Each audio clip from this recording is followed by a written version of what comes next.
नमो विंध्याय निज स्वरूप को परम रस जाने बरियो पार बंधु परमानंदमय समय सारे हरिका। नाटक समय सार में इस संबर द्वार है और इसमें 10 छंदों का स्वाध्याय अपन ने किया है और 10वें छंद का अर्थ इसका विचार अभी नहीं किया है, तो अपन इसका पहले विचार करते हैं, फिर अंतिम छंद इसका स्वाध्याय में लेंगे। अर्थ है ये कल पढ़ लिया था, वाचन कर लिया था, उसका भाव भी समझ लिया था हम लोग। इसमें भेद विज्ञान के 5 दृष्टांत दिए गए। ठीक है भैया, अनंत भैया, भेद विज्ञान समझते हो ना? अब समझ में आया ना? भेद, भेद माने भिन्नता, अलग अलग पना है ना, उसको भेद कहते हैं। और ज्ञान कहो कि विज्ञान कहो, माने उसका ज्ञान होगा। जैसे छोटे बच्चे होते हैं ना, तो छोटे छोटे बच्चे, तो वे कैसे जानते हैं कि ये हमारी चीज है और ये ताऊ जी की चीज है। ताऊ जी का लड़का है तो उसकी ये चीज है और हमारी ये चीज है, तो वो हमारी चीज को कैसे ले लेगा? हैं? ऐसा वो जानता है ना, मतलब उसे भेद विज्ञान है ना। वो तो बाहर की बात है, लेकिन अंदर में ये आत्मा चेतन वस्तु, ये मेरा क्या स्वरूप है, क्या स्वरूप नहीं है, मेरी सत्ता, मेरा अस्तित्व कैसा है और इसका अस्तित्व कैसा है, मेरी क्रिया क्या है और इसकी क्रिया क्या है, ऐसा भिन्न भिन्न पना जानना, इसका नाम भेद विज्ञान है। और जब ये भेद विज्ञान होता है ना प्रथम में प्रथम, तब जीव को सम्यक दर्शन इत्यादि होते हैं, माने मोक्ष मार्ग वहां से प्रारंभ होता है भेद विज्ञान से, ऐसा समझना। उसके बिना मोक्ष मार्ग नहीं होता, धर्म नहीं होता। ये बाहर का जो क्रिया है ना, तो बाहर की क्रिया से धर्म नहीं होता भैया। समझ में आया ना? बड़ी अटपटी बात है, क्योंकि बाहर की क्रिया से धर्म कैसे होएगा? वो तो जड़ की क्रिया है, चेतन की क्रिया है। और ये चेतन वस्तु अंदर है ना, ये उस क्रिया को ही नहीं कर सकता है। ये चेतन वस्तु अंदर में ये जानने देखने वाली वस्तु है ना, तो ये जानने देखने का कार्य कर सकती है कि उसको, उस क्रिया को, इसकी क्रिया को कर सकती है। अब ये ऐसा नहीं जाना है और इस क्रिया के करने को अपना मान है, तो इसके तो जड़ में ही मिथ्यात्व बैठा हुआ है ना, अज्ञान बैठा हुआ है ना। तो जहां अज्ञान होगा वहां धर्म कैसे हो सकता है? ये बात है। और जब भेद विज्ञान होता है तो धर्म होता है, वहां अज्ञान का अभाव होता है, मिथ्यात्व का अभाव। ये किसी के बनाई हुई बातें नहीं है, पर भगवान ने कही है। भगवान जो भगवान बने स्वयं, तो पहले अपने ही जैसे थे, वे संसारी थे। ठीक है, और उन्होंने इसी मार्ग को अपनाया, तब वे भगवान बने। और जब वे भगवान बन गए, तो बनने के बाद हमारे लिए भी उन्होंने यही मार्ग बताया कि देखो भैया, मैं तो भगवान बन गया, अब तुम्हें भगवान बनना है तो तुम्हें इसी मार्ग से चलना है। ये बात है, इसलिए उनकी ये लिखी हुई बातें हैं, कही हुई बातें हैं। तो यहाँ पर ये भेद विज्ञान के 5 दृष्टांत दिए हैं। तो पहला कहते हैं, 128 पेज पर है, जैसे रज शोधा धूल शोध कर सोना चांदी ग्रहण कर लेता है, माने धूल अलग और सोना चांदी अलग, ऐसा उसको जानता है ना। क्या कहा? धूल को और सोने चांदी को दोनों को अलग अलग जानता है कि नहीं जानता, ननियारा नियारा, ये बात है। ऐसे कोई जीव इस जड़ अचेतन इस मुर्दे को और अपने चेतन तत्व को भिन्न भिन्न जाने। ठीक है। दूसरा, अग्नि धाउ को गलाकर सोना निकालती है। धावा ने पत्थर वगैरह जो भी होता होगा उसका मलिनता है, अग्नि से वो सब अलग हो जाता है, सोना अलग हो जाता है। करदम माने कीचड़, कीचड़ में निर्मली डालने से वह पानी को साफ करके मैल हटा देती है, मतलब मैल न्यारा और स्वच्छ पानी न्यारा। दही का मथने वाला दही मथकर मक्खन को निकाल लेता है। अब मक्खन न्यारा और छाछ न्यारी।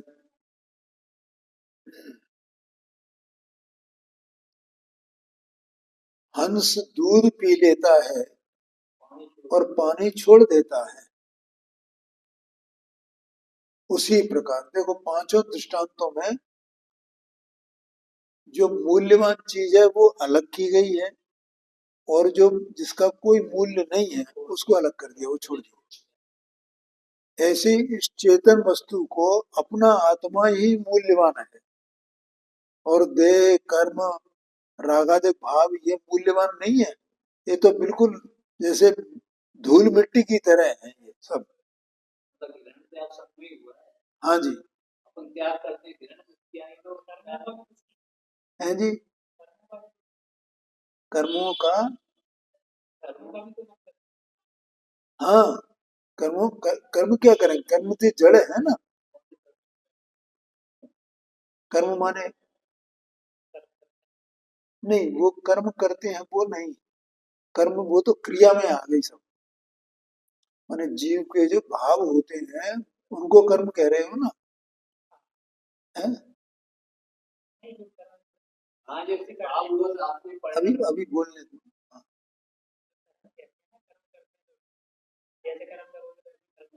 हाँ, तो अब तुम क्या मानते हो कर्म करने को, मतलब कौन सा कर्म किया है? तुम मानते हो कौन सा, अपन अपन जैसे कौन सा, किसको अपन कर्म माने, बताओ।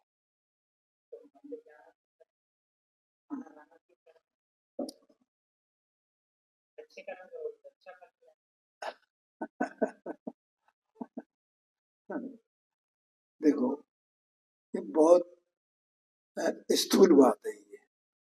ठीक है ना। क्या है वास्तव में अंदर में जो चेतन वस्तु है ना, तो ये अज्ञान के कारण ये क्या करता है, ये अज्ञान के कारण केवल एक काम करता है। जो इसको संयोग मिले हैं ना, उनमें ध्यान से सुनना इसको, इष्ट अनिष्ट की कल्पनाएं किया करता है। जैसे अभी तुमने ही बोला, अच्छा करेगा तो अच्छा फल पाएगा, बुरा करेगा तो बुरा फल पाएगा। मतलब अच्छा करना माने वो इष्ट है, और बुरा माने वो अनिष्ट है, वो बुरा, उसका बुरा फल होगा, अनिष्ट फल मिलेगा उसको। और ये इष्ट है माने मंदिर आना इष्ट है, और घर गृहस्थी चलाना वो अनिष्ट है। चोरी करना, निंदा करना, फलाना करना, जीवों को सताना, ये अनिष्ट है, ऐसा मान लिया ना अपन ने। तो ये जीव और क्या कर रहा है, इन पदार्थों में भी इष्ट अनिष्ट करना की। और वैसे भी इष्ट में ये देखो, ये, ये मेरे लिए इष्ट है, इससे मुझे सुख होगा, अभी वर्तमान में अपन नहीं कर रहे हैं ऐसा, और ये मेरे लिए अनिष्ट है। अब सर्दी जैसे पड़ रही है, तो सर्दी पड़ रही है, अपने को सर्दी लगती है, तो अपने को दुख होता है। तो सर्दी को अनिष्ट मानते हैं। अब सर्दी को दूर कैसे करें? तो सर्दी को दूर करने का जो कारण, उसको इष्ट मानते हैं। बोलो मानते हैं कि नहीं मानते हैं? हैं? अग्नि वगैरह, हीटर वगैरह, ये सब वो अ, जो अपन रूम हीटर वगैरह लगाते हैं भैया, गरमाई हो जाए, गरमाई हो जाए, तो उस समय हम गरमाई को इष्ट मान रहे हैं। तो ये जीव इसके अलावा और कुछ करता ही नहीं है, इष्ट अनिष्ट की कल्पना ही कर रहा है। और ये इष्ट अनिष्ट की कल्पनाएं ही अपन इनको ही कर्म करना कह रहे हैं। तो बोलो, कर्म ये हम किया, हमने ये किया कि ये इष्ट की कल्पना की और अनिष्ट की कल्पना की। तो ये तो राग द्वेष ही किया है, इसमें क्या किया है? और वो राग द्वेष अनाज से ही कर रहा है।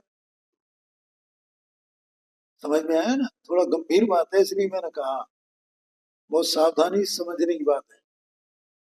इस जीव ने क्या किया है? इष्ट अनिष्ट की कल्पना के सिवाय और कुछ नहीं किया। यहाँ भी, इसमें भी, जैसे ये अन्य मत वाले हैं, सिख लोग हैं, जो कल परसों गुरु नानक जयंती है ना, तो वो, अब गुरु नानक ने क्या उपदेश दिया, ईसा ने क्या उपदेश दिया, मुसलमानों के कुरान में क्या उपदेश है, सभी बताएंगे। भैया देखो, दूसरे जीवों का भला करो, भला करो। और अपने यहाँ भी लोगों ने ऐसा बना लिया, जियो और जीने दो, ये अच्छा कर्म है। जीवों के प्रति दया करो, गरीबों की मदद करो, रोगियों की मदद करो, जो कमजोर लोग हैं, वृद्ध पुरुष हैं, उनकी मदद करो, ये अच्छे कर्म है ना? है? पशु पक्षी जो दुखी है, कोई उन्हें कोई वो हो जाता है, भी तो बेचारे लाचार हैं, मूक हैं, वे कुछ कह नहीं सकते अपने दुख को, उनकी मदद करो, तो ये अच्छे कर्म मानते हैं ना? है? और किसी के साथ धोखेबाजी मत करो, ये धोखेबाजी करना, छल कपट करना, ये तो बुरा कर्म है ना? ठीक है? क्यों? क्यों? अच्छे कर्म करोगे तो अच्छा फल मिलेगा, बुरे कर्म करोगे तो बुरा फल मिलेगा। तो फल ही तो मिला ना उसका, तो संसार में ही तो रहा ये। बोलो समझ में आया कि नहीं आया? तो ये तो हर समय वो ही कर ही रहा है, यही कर्म ये कर रहा है, अच्छे और बुरे, इष्ट अनिष्ट की कल्पना है। लेकिन ये इस जीव का कार्य क्या है, इसका स्वभाव क्या है, किस स्वभाव वाली वस्तु है? जैसे इस, मैंने कल उदाहरण दिए थे कुछ, नमक है तो नमक का क्या स्वभाव है? तो उसमें से वो नमक कौन सा कर्म कर सकता है?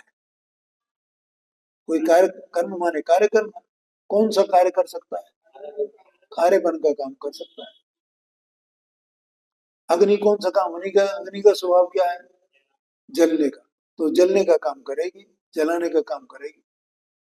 उसे अपने को ताप मिल सकता है, उद्योत मिल सकता है, प्रकाश मिल सकता है। ये इस कार्य के लिए अपन उसे उपयोग में लाते हैं ना। और तो कुछ काम नहीं करेगी ना अग्नि। मिश्री क्या काम करेगी? मिठास का काम करेगी। ऐसे ही यहाँ ये जो चैतन्य वस्तु है, इसका स्वभाव क्या है? चेतना इसका स्वभाव, जानना देखना इसका स्वभाव है। तो इसे कौन सा कार्य करना चाहिए? अब ये इसके सिवाय ये कल्पनाएं करें कि मैं इसका हित कर सकता हूँ, उसका वो कर सकता हूँ, उसका फलाना कर सकता हूँ, जबकि ये कर नहीं सकता है कुछ भी। क्योंकि सब जीव अपने अपने कर्म के उदय से, अपने अपने माने, जिसे अपन कर्म का उदय कहते हैं ना, दूसरे लोगों से भाग्य कहते हैं। जिसका जैसा भाग्य हो भैया, वैसा उसे मिलेगा। या वे दूसरे लोग और क्या कहने लगते हैं, ज्यादा वो भगवान ने ऐसा कर दिया, भगवान, लेकिन अपने यहाँ नहीं मानते भगवान ऐसा कुछ करता है। क्योंकि जो ऐसा करता हो तो वो भगवान है ही नहीं। है? हाँ, हाँ, कर्म के हिसाब से वो मिलेगा, फल मिलेगा। लेकिन यहाँ कर्म के हिसाब से फल मिलेगा तो वो संसार में ही तो रहेगा ना। आप ऊंचे से ऊंचा अच्छे से अच्छा कर्म करो, जिसे आप कर्म मानते हो, तो उसे वो आपने किया, तो उसका फल क्या क्या होगा? ज्यादा से ज्यादा स्वर्ग मिल जाएगा। लेकिन संसार से तो नहीं छूटेगा, ये बात है। और स्वर्ग में जाएगा, वहां अनुकूलताएं मिलेंगी कुछ, वो उसके उसमें वो फिर वो गाफिल हो जाएगा, तो फिर वो फिर कहाँ जाएगा? और अपन अभी भी ये जीव वस्तु जो बाहर के संयोग मिले हैं ना, उसी का तो अपन वो मान कर रहे हैं ना। अपन ये कर रहे हैं ना कि देखो मैंने ऐसा काम कर दिया, मैंने इतने जीवों का वो भला कर दिया, मैंने इतने पशुओं का भला कर दिया। यही तो विचार कर रहा है ना कि क्या क्या करना है। और इसका ये वो उनके भाग्य के अनुसार हो रहा है कि हम कर रहे हैं। क्योंकि हम किसी का भला करना चाहें और उसका भाग्य नहीं हो, तो उसका भला नहीं हो सकता है। हम चाहें तो इसका मतलब हमारे करने से होता ही नहीं है। तो हमारी ये मान्यता झूठी हुई ना कि हम किसी का भला कर सकते हैं। और हम किसी का बुरा करना चाहें तो किसी का बुरा हो सकता है। अगर उसके भाग्य में ही बुरा होना होगा तो उसका बुरा होगा। लेकिन हम दूसरे का बुरा करने की अपनी कल्पना करके हम अपना बुरा करते हैं कि उसका बुरा करते हैं? अपना बुरा करते हैं। देखा भी जाता है, लेकिन अपन उसको विचार नहीं करते। जैसे भैया को रोटी डालने की, हाँ, और भैया ने रोटी मुंह में लगाते ना, पहले कुत्ता आगा भौंक के वो खा के रख गया। हाँ हाँ हाँ, बिल्कुल। इसका विचार नहीं किया कि सही बात, भाग्य का भाग उसका था, बिल्कुल। इसका विचार ही नहीं है। समझ गए ना? तो तो एक तो ये बात है। एक सिद्धांत तो ये हुआ कि अपन किसी दूसरे का भला बुरा करने वाले हैं नहीं। और हम अगर अपने को ऐसा मानते हैं कि हम दूसरे का भला बुरा कर सकते हैं और हमें बुरा नहीं करना चाहिए और हमें भला करना चाहिए, और भला कर करके हम अपने को बहुत बड़ा दानी और वो ऐसा माने धर्मात्मा, तो ये तो अभिमान हो गया। ठीक है ना? तो मन हमने एक पाप से बचे और दूसरा पाप कर लिया। मैं इतना दानी, मैं इतना दान करने वाला, मैं इतना भला करने वाला, मैं ऐसी दया करने वाला। तो उससे क्या होगा? उससे तो फिर अधोगति होगी ना। ये बात है। एक एक पॉइंट तो ये रहा। दूसरा पॉइंट ये है कि वो जो स्वभाव वाला बताया, इस जीव का, चेतन वस्तु का स्वभाव क्या है? जानना देखना। जानना देखने का मतलब है कुछ करना धरना नहीं, बिल्कुल। भगवान क्या कर रहे हैं? भगवान ये भगवान बन गए हैं ना, ये अपने मंदिर में विराजमान है भगवान। उनकी प्रतिकृति यहाँ भगवान के अनंत परमात्मा की विराजमान है। क्या कर रहे हैं? क्या आप लोग क्या दिखाई देता है? अब हम उनका दर्शन करने आते हैं ना, तो क्या देखते हैं? क्या दर्शन, हम क्या क्या के दर्शन करते हैं? नहीं तो प्रतिमा क्यों स्थापित की गई? हमें उनका दर्शन करके हमें क्या देखना चाहिए? क्या दिखता है हमें? हमें ये भी विचार नहीं आता कि हम क्या देखने आए हैं यहाँ। दर्शन कर रहे, दर्शन मन कुछ देखा ना, तो देखा क्या? कुछ पता ही नहीं हम क्या देखना देखा है, क्या देखे हम। ये जैसे अपनी स्थिति है ना, सब जितने भी हैं, जितने जैनी ऊंचे से ऊंचे, वे सब, उन्हें नहीं पता कि हम किसका दर्शन कर रहे हैं। क्या प्रयोजन है भगवान के दर्शन का? ये पता ही नहीं है। क्योंकि ये पता उसे ही होता है जिसे भेद विज्ञान होता है। ये भेद विज्ञान की ऐसी महिमा है। क्या देखने आए हैं? क्या दर्शन करना माने देखना। हम तो भगवान के दर्शन करने माने भगवान को देखने आए। भाषा का अंतर है केवल। दर्शन कहो कि देखना कहो, उसमें क्या है? हम क्या दर्शन, क्या देख रहे हैं भगवान?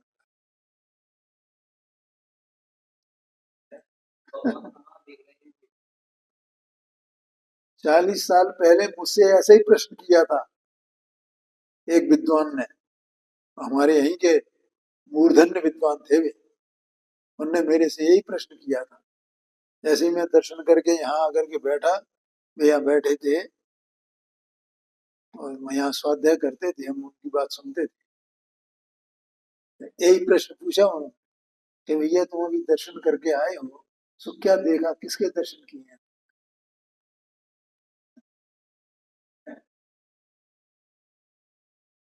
तो अच्छा देखो, संयोग की बात कि जिस समय मैं यहाँ दर्शन कर रहा था तो मुझे भी वैसा ही विचार आया, देखो। और जो मुझे विचार आया और जो मुझे समाधान आया, तो वही समाधान मैंने उनको बताया।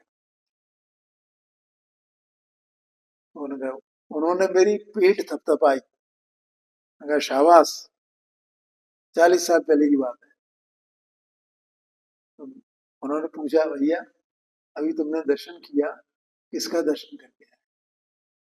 हमने ही ये दर्शन करके आए कि भगवान है, वे सुखी हैं पूरी तरह, उनको कोई दुख नहीं है, पूरी सुखी है, परिपूर्ण सुखी है। उनके उनका दर्शन करना मानो उनके सुख का दर्शन करना। अब देखो, कुछ कर नहीं धर रहे हैं, किसी का भला करते हैं भगवान, किसी का बुरा करते हैं, किसी पर क्रोध करते हैं, कोई अभिमान करते हैं कि मैं सबका भला करता हूँ, या मैं कुछ भी नहीं करता हूँ, ऐसा भी अभिमान करते हैं क्या? मैं कुछ नहीं करता हूँ, मैं कुछ नहीं करता हूँ, ऐसा भी उनको विकल्प नहीं है। ऐसी भी वस्तु है जिन्हें ऐसा भी विकल्प नहीं है कि मैं कुछ भी नहीं करता हूँ, मैं तो केवल जानने देखने वाला हूँ, ऐसा भी उनको विकल्प नहीं है। ऐसे भगवान ने ये मार्ग बताया। बहुत गंभीर बात है बेटा। हाँ, बहुत गंभीर बात। ऐसा समझना, ठीक है। अब यो क्या है कि अभी तुम नए नए हो ना, तो अभी धीरे धीरे धीरे धीरे सब ये समझ में आएगा। हाँ हाँ।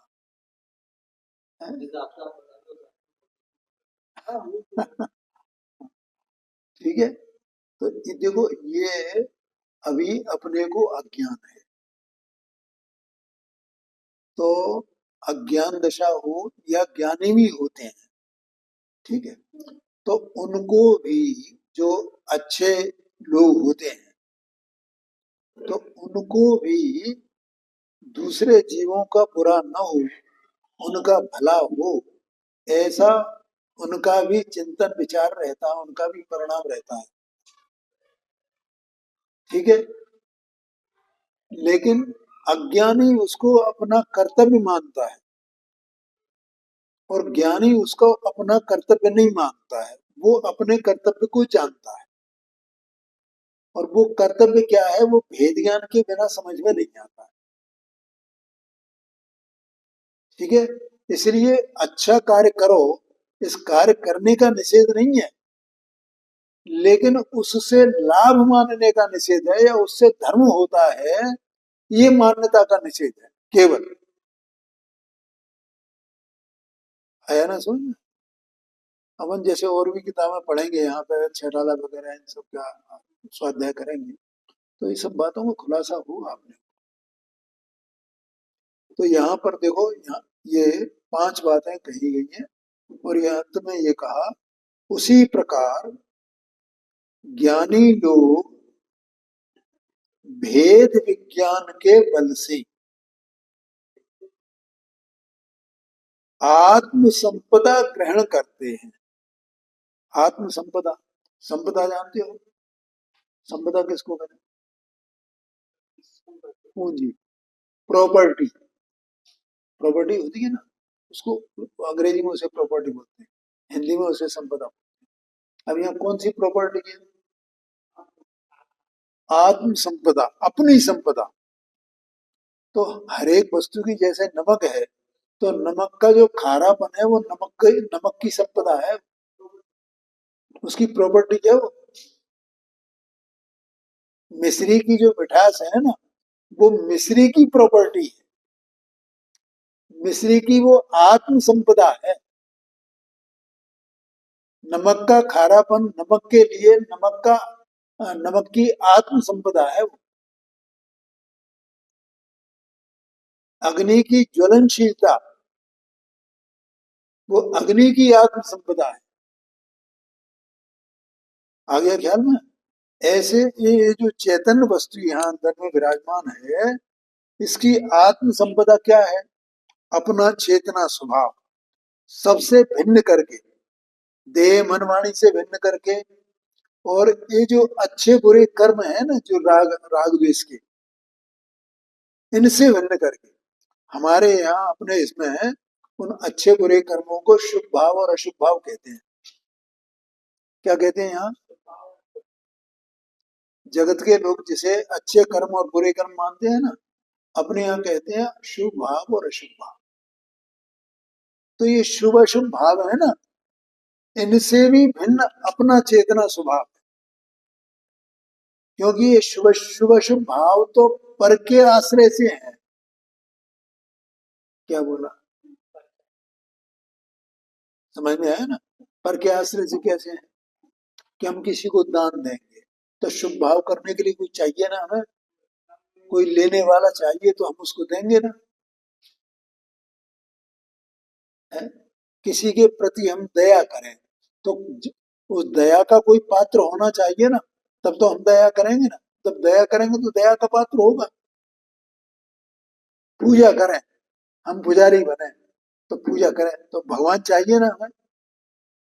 तो ये जितने ये भाव हैं शुभ भाव, वे पराश्रित हैं। और ऐसे ही अशुभ भाव माने बुरे कर्म, तो वे भी पराश्रित हैं। चोरी करना, किसी की दूसरे की चीज है उसमें अपना वो आ जाए, लालच आ जाए, अपने को लोभ आ जाए, ठीक है, तो लोभ करना, मान करना, दूसरों दूसरे छोटे हैं और मैं बड़ा हूं, ये मान मान कहलाता है। ये शास्त्रों से कुछ सीख लिया ना, जान लिया ना, मैं मुझे इतने शास्त्रों का ज्ञान है, मैं इतना ज्ञानी,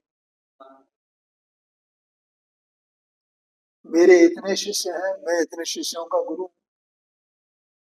तो उनमें उनमें इन शुभ भावों में सब में पर चाहिए, दूसरा चाहिए, ठीक है। लेकिन आत्म संपदा वो पर के भरोसे है कि अपने ही भरोसे है? अपनी ही है वो।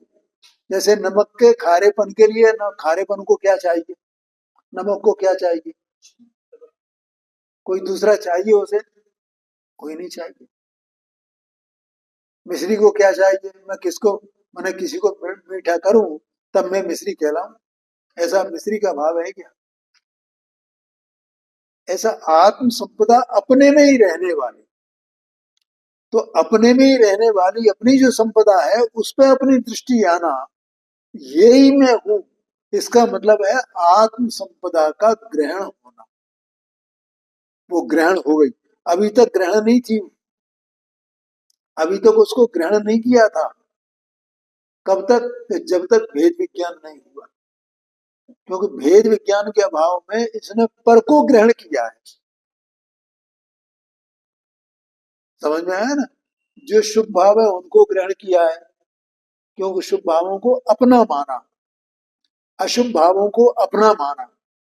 वे अपने हैं नहीं, लेकिन अपना माना तो ये उनको ग्रहण किया, अपनी संपदा छोड़ दी। अब उनको छोड़ करके अपनी संपदा को अपनी संपदा मानना और उनको अपना नहीं मानना, वे रहे तो न रहे तो। ख्याल में आया कि नहीं आया? शुभ शुभ भाव, अच्छे बुरे कर्म रहे तो ठीक है और न रहे तो ठीक है, ये बात है। लेकिन उसमें अपनापन न रहे, क्योंकि वे तो पर है ना। अब जो पर है, अपने नहीं है, अपनी आत्म संपदा वो नहीं है, तो वो रहे तो हमें उससे क्या परेशानी है? बोलो। जो अपनी, अब ये पुस्तक है, अब मैं कहूं ये मेरी है, ठीक है। अब ये पुस्तक मतलब मेरी रहे और मैं ये जान लूं कि ये पुस्तक मेरी नहीं है, लेकिन पुस्तक तो रहेगी ना। कोई दूसरा ले जाए तो भी रहे, न ले जाए यहाँ रखी रहे तो भी रहे, है। लेकिन अगर मैं उसे अपनी मानता हूं तो ये गड़बड़ है ना, वो मेरी पुस्तक नहीं है।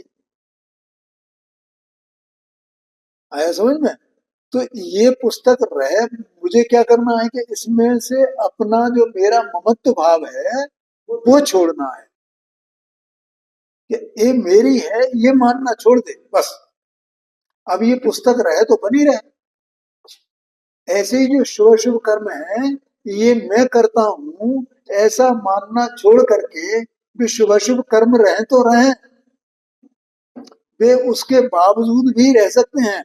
अपना मानना छोड़ दो तो भी वे रहेंगे, रहने वाले। ये बहुत विचित्र बातें हैं।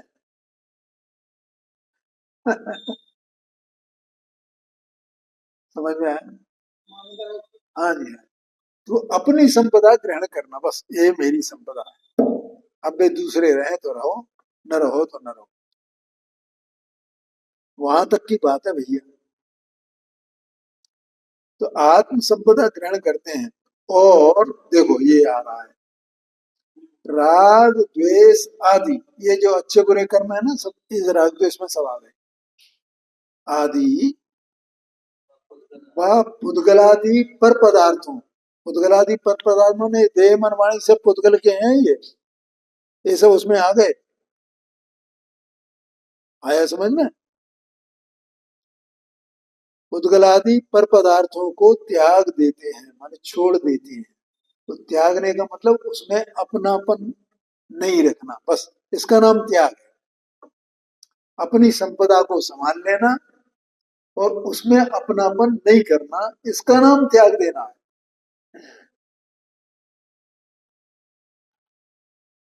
देखो, अब यहाँ मोक्ष का मूल भेद विज्ञान है।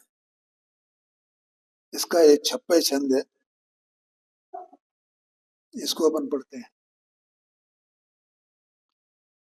प्रगट भेद विज्ञान आप गुण पर गुण जाने, पर पर नति पर त्याग सोत अनुभव तिति ठाने, करे अनुभव अभ्यास सहज सांबर पर घासे, आसव द्वार निरोधी जय कर विभाव समभाव भजे, निर्विकल्प निज पद गहे, निर्मल विशुद्ध शाश्वत सुतिर, परम अतीन्द्रिय सुख लय।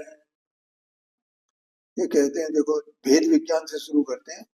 प्रगट भेद विज्ञान आप गुण पर गुण जाने, मतलब जहाँ भेद विज्ञान प्रकट हुआ,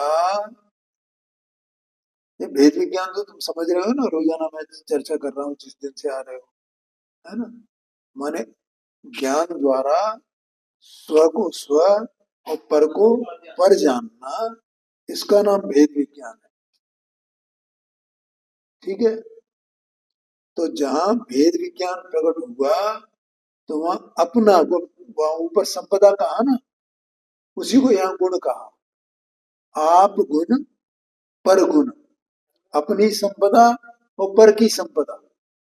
अभी मैंने संपदा का नाम लिया था, नमक की संपदा। हाँ, प्रॉपर्टी। यहाँ गुण कह दिया उसको। आप गुण पर गुण जाने, पर परिणति पर त्याग। पर परिणति क्या है? अभी तुम जो बोल रहे थे ना, जो अच्छे कर्म और बुरे कर्म, और मैंने बोला ये शुभ भाव और अशुभ भाव, यही पर परिणति है जी। हाँ, इनका त्याग करने का मतलब क्या बताया मैंने? इनमें अपनापन नहीं करना, अपने में अपनापन करना। अपनापन तो करेगा जी, लेकिन किसमें करे? अपने में अपनापन करे ना, पर में अपनापन क्यों करे? वो शुभ अशुभ भाव, अच्छे कर्म बुरे कर्म, वे परपरिणति है। क्योंकि ये जीव का स्वभाव नहीं है। आगे समझ में? देखो, क्या है, जैसे एक दृष्टांत आया है उसमें प्रवचन सार जी में। जैसे पानी होता है ना, पानी पानी तो स्वच्छ होता है, निर्मल होता है, और वो गंध रहित और स्वाद रहित होता है। न मीठा होता है, न खट्टा होता है, कुछ नहीं होता है। लेकिन वो पानी जिस पेड़ में जाए तो उसी के उस पेड़ के स्वाद रूप हो जाता है। हो जाता है कि नहीं हो जाता? ऐसे ये जीव का, ये जो आत्मा का जो स्वभाव है ना, है तो आत्मा का स्वभाव ये, लेकिन ये चूंकि अनाद से बुरे भले ये कर्म इनको ही अपना किया है ना इसने, तो ये उस रूप हो रहा है। किस रूप होता है? वो अच्छे कर्म बुरे कर्म, अच्छे कर्म बुरे कर्म रूप हो रहा है। जब इसे ये पता चले कि मेरा स्वभाव ये है, तो वो अच्छे कर्म और बुरे कर्म में अपनापन करना छोड़ दे। अपनापन छोड़ना है बस। और अपना जो स्वभाव है उसमें अपनापन आना, इसका नाम है पर परिणति पर त्याग। शुद्ध अनुभव स्थित ठान है। शुद्ध आत्मा का अनुभव वो करे, उसमें स्थिति करे। क्या करे?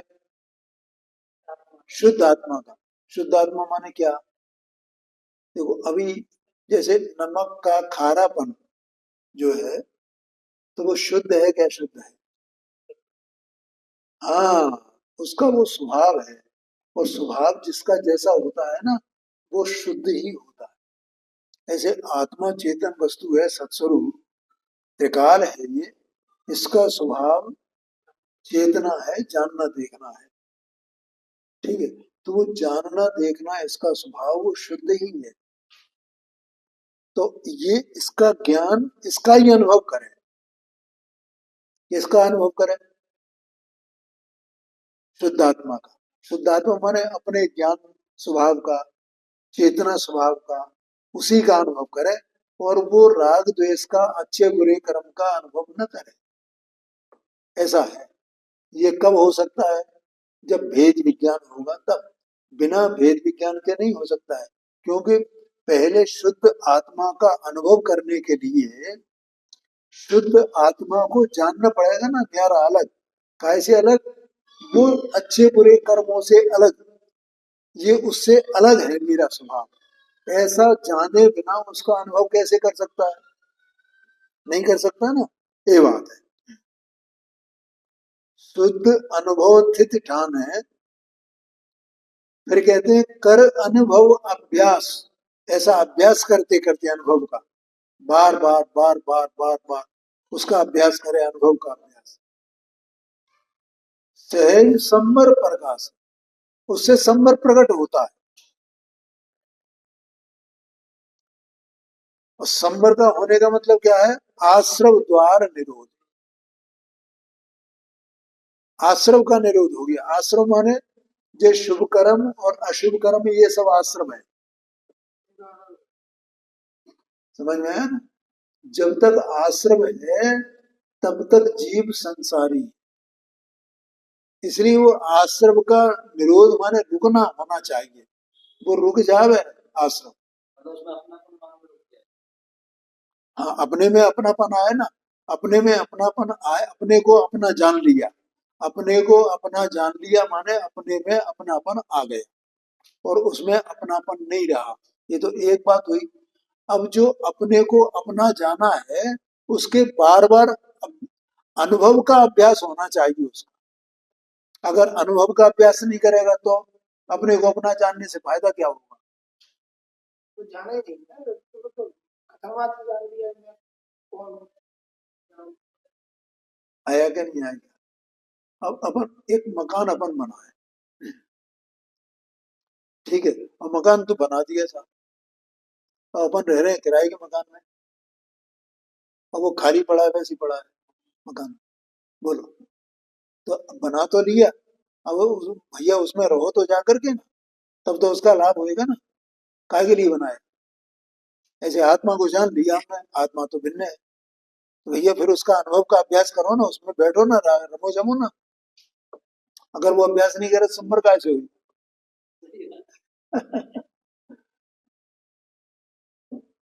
आश्रम द्वार निरोध कर्म घन तिमिर में विनाश है।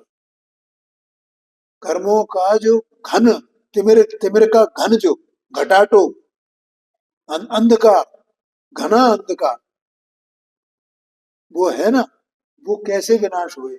आश्रम का निरोध हुए तो उसका विनाश हुए और अपना आत्मा और अधिक अधिक प्रकाशमान हो।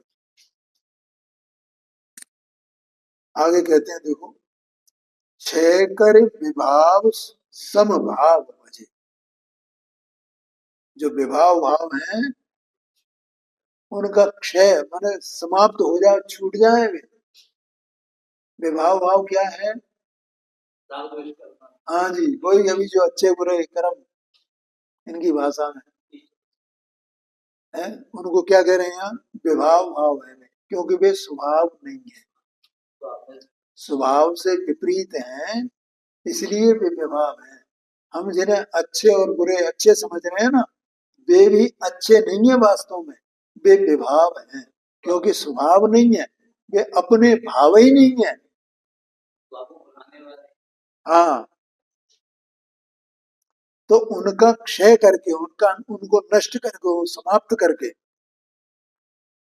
समभाव भजे। संभावना ने ज्ञाता दृष्टा भाव, वितराग भाव, उदासीन भाव, अपने में रह जाने वाला भाव। भज माने उसको भजन करना, उसका भोगना, संभाव को भोगना। निर्विकल्प निज पद गए, अपना जो निर्विकल्प पद है, निर्विकल्प स्वभाव है, उस स्वभाव को ग्रहण करना। ये शुभ शुभ अच्छे बुरे कर्म है ना, ये सब विकल्प वाले हैं, इनमें विकल्प है सब में। समझ गया ना? विकल्प कहो कि राग को, और राग के बिना वे नहीं होते हैं, है? देखो शत्रु है अपना, तो उससे द्वेष करेंगे ना। कोई चीज अपने को कोई अच्छी नहीं लगती है तो उससे द्वेष करेंगे ना, इसको हटाओ भाई। अभी इष्ट निष्ठ की कल्पना मैंने प्रारंभ में बताया था, और जो अच्छी लग रही है उसमें राग करेगा ना, है? बोलो, अब हमें बुरे कार्य करना अच्छा नहीं लगता तो बुरे कार्य अनिष्ट है, और अच्छे कार्य अच्छा करना अच्छा लगता है तो अच्छे कार्य इष्ट हो गए, और अच्छे कार्य करने के कारण भगवान इत्यादि, मंदिर इत्यादि जो भी इष्ट हो गए ना। लेकिन भगवान खुद ये कहते हैं कि भैया ये तो तेरा विभाव भाव है, इस विभाव भाव को छोड़ और अपने स्वभाव को ग्रहण कर।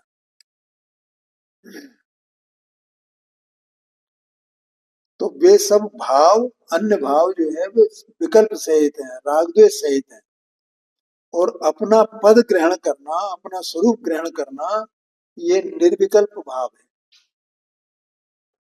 निर्विकल्प समझते हो? हाँ,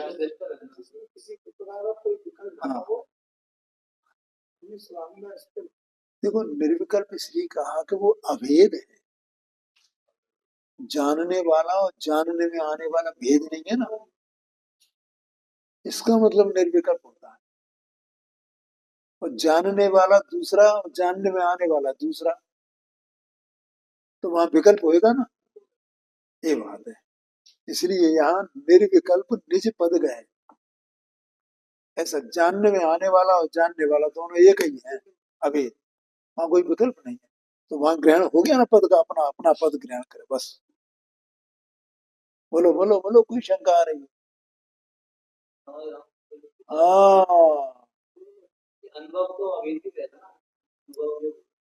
हाँ, हाँ, हाँ जी, हाँ, अभेद रहेगा, वही है। तो निर्विकल्प निज पद गए, अब बिल्कुल ये मोक्ष में पहुंच गया समझो, निर्विकल्प निज पद गए, विकल्प है ही नहीं वहां। निर्मल विशुद्ध शाश्वत स्थिर, सुधीर, निर्मल है, परिपूर्ण, परिपूर्ण रूप से विशुद्ध है, और शाश्वत है, और स्थिर है? वो उपन सिद्ध भगवान की वो समय सार में मंगलाचरण करते हैं ना? नहीं वो नहीं, वो गाथा है ना 1 नंबर के। ध्रुव अचल अरो अनुपम गति पाए हुए सब सिद्ध को। तो अनुपम अचल, यहाँ थिर कहा सुथिर, ठीक है। और अनु क्या है वो, ध्रुव अचल, थिर थिर कह दिया। और ध्रुव माने शाश्वत, ये शाश्वत कह दिया ना, शाश्वत। शाश्वत माने शाश्वत, शाश्वत माने ध्रुव, ज्यों की त्यों रहने वाले। ध्रुव, अचल और निर्मल विश्व, वहां अनुपम कहा क्योंकि उसकी कोई उपमा ही नहीं है, इसलिए। परम अतीन्द्रिय सुख लय। अब मोक्ष में क्या होता है? परम सुख है वहां, परम सुख, निराकुल सुख, परिपूर्ण स्वतंत्र स्वाधीन अकेलापन, परमानंद, परमानंद जिसे कहते हैं, ऐसा सुख है वो। जैसे भगवान ऐसे सुखी है, उस सुख के हम दर्शन करते हैं, हमें ये लगना चाहिए। हाँ, एक बात। हाँ जी, तो समय अपना हो गया है, आगे की चर्चा अपन अनुभव की विवेक वो अलग अलग भी हो सकती है, जैसे कि अपन बोलते हैं कैंसर का अनुभव, वो अलग चीज।